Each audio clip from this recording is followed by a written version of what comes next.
सो दोस्तों, welcome to today's class. आज की क्लास में हम लोग पढ़ेंगे टाइम एंड वर्क। ये चैप्टर हम लोग शुरू करेंगे। इसमें हम लोग कई रूल्स पढ़ेंगे जिसका नंबर अभी मैं आपको डिस्क्लोज नहीं कर सकता, बट हाँ, हम लोग आज की क्लास में टाइम एंड वर्क स्टार्ट कर रहे हैं और हम लोग स्टार्ट करेंगे बिल्कुल एक बेसिक रूल से और धीरे धीरे हम प्रोसीड करेंगे एडवांस लेवल में। सो ये टॉपिक काफ़ी ज़्यादा एसएससी में और बैंकिंग में और रेलवे के अलग अलग एग्ज़ामों में आपसे पूछा जाता है। सो चलिए एक बार शुरू करते हैं। सो यहाँ पर हमसे ये बताया गया है कि if there are M1 persons, ठीक है, if M1 persons do W1 work in D1 days, ठीक है, और M2 पर्सन है जो कि W2 वर्क करते हैं D2 डेज में, ठीक है। तो आपको यहाँ बताया गया है कि एक केस है जहाँ पर M1 लोग हैं जो कि W1 वर्क करते हैं D1 डेज में, ठीक है, और दूसरे केस में बताया गया है कि M2 लोग हैं, ठीक है, जो W2 वर्क करते हैं D2 डेज में। तो इसके बीच में ना यहाँ पर एक रिलेशनशिप है जो अगर आप समझ जाएं तो आप कोई भी क्वेश्चन आसानी से कॉम्पिटिटिव एग्ज़ाम में सॉल्व कर सकते हैं। तो रिलेशनशिप है ये M1 D1 W2। जो वर्क आता है वो 2, मतलब जैसे अगर इस साइड आपने 1 रखा हुआ है तो इस साइड 2 रहता है, ठीक है। इसी तरह आप यहाँ तो M2 और D2 लिखेंगे लेकिन वर्क में आप W1 लिखेंगे। सो ये आपका रिलेशनशिप है जो कि वैलिड है इस तरह के क्वेश्चंस के लिए। M1 D1 W2 is equals to M2 D2 W1। सो हम लोग इस पर एक क्वेश्चन सॉल्व करते हैं। क्वेश्चन है कुछ इस प्रकार कि 16 आदमी हैं, ठीक है, मतलब M1 की वैल्यू यहाँ पे हो गई 16, जो कि एक काम को करते हैं 10 दिन में, ठीक है। D1 हो गया आपका 10 और W1 काम पूरा हो रहा है इसलिए यहाँ पे 1 लिखेंगे। हमें चाहिए कितने आदमी यहाँ पे चाहिए, मतलब M2 की वैल्यू आपको बतानी है। Are needed to complete the work in 40 days, ठीक है। D2 40 है और काम की क्या कंडीशन दी गई है आपको, काम is again completed in second case also. तो दोनों ही केसेस में आपका काम कंप्लीट हो रहा है। तो आप ये कंफ्यूज मत होइएगा कि यहाँ पे हम वर्क की वैल्यू क्या लें, ठीक है। तो यहाँ पे आप वर्क 1 से ही डिनोट करेंगे।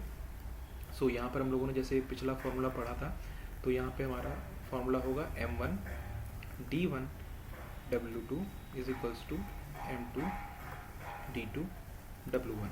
सो यहाँ पे हम वैल्यूज़ रख लेते हैं 16, 10, 1 इज इक्वल्स टू x ले लेते हैं इसको, D2 is 40 and W2 is 1। So x की वैल्यू आपकी क्या आ गई है 16 इंटू 10 अपॉन 40। 10 4 ज़ा 40 एंड 4 4 ज़ा 16। सो आप कितने आदमी चाहिए होंगे यहाँ पे, 4 आदमी चाहिए होंगे इस काम को 40 दिन में ख़त्म करने के लिए, ठीक है। इसको एक बेसिक जो व्हाट वी से बेसिक मैथमेटिक्स है उससे कैसे सॉल्व करेंगे तो वो भी मैं आपको बता देता हूँ।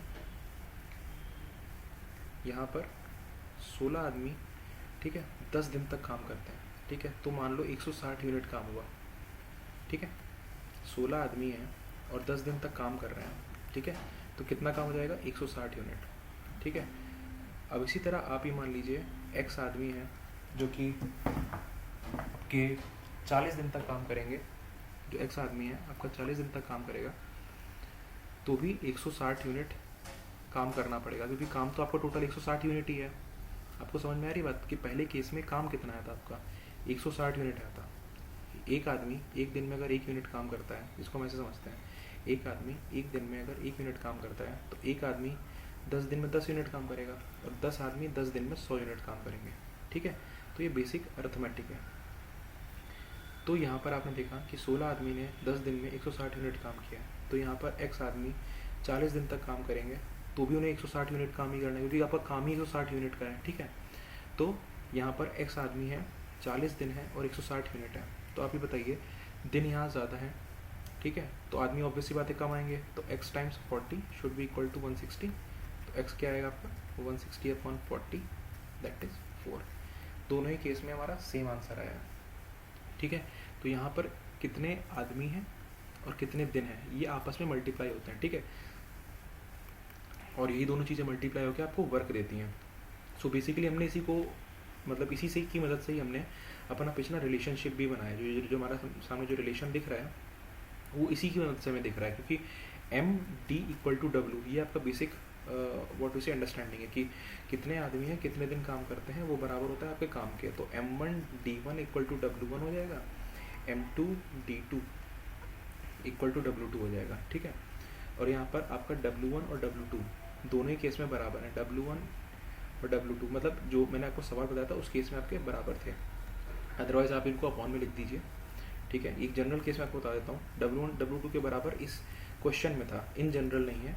तो M1 D1 equal to W1 and M2 D2 equal to W2 को हम व्हाट वी से डिवाइड कर देंगे क्वेश्चन को। तो M1 D1 W2 is equals to M2 D2 W1 आपका आ जाएगा, ठीक है। सो ये आपका फाइनल एक्सप्रेशन है, लेकिन बेसिक अंडरस्टैंडिंग इसकी यही है कि यहाँ पर आपका कितने आदमी हैं, कितने दिन उन्होंने काम किया, वो इसका वर्क के बराबर होता है। आई होप आपको ये चीज़ समझ में आ गई होगी। अब हम अगली क्लास में मिलेंगे जहाँ पे हम लोग इसका वर्क एंड टाइम का रूल नंबर 2 देखेंगे।